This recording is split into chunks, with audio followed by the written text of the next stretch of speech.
मन श्रीमती की से वो कोसा के साड़ी पहिरा हूं तो लाओ। बेचारी भारी खुश रिस का कोसा साड़ी पहनना है, 1-2 महीना हो गए नहीं है तन बहुरी सागे। एक दिन तीस रतन धर दीस मोर बरले देना राजा लाली लुगरा रुन धुन पैरी। और जब जिद करी तब इशारा लाली लुगरा लेबर जाते चलो आनंद लिया जाए।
खुश हो गए कागा है मोला निकला गे कागा लाली लाली लुगरा तू।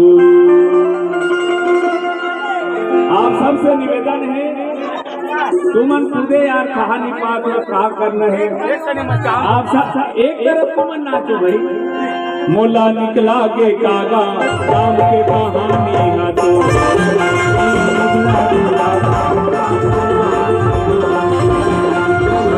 राम के रामायण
भगवान के मंदिर मां ये बाजा थे बंसी, ये बाजत बंसी कारे राम की कहानी न तू।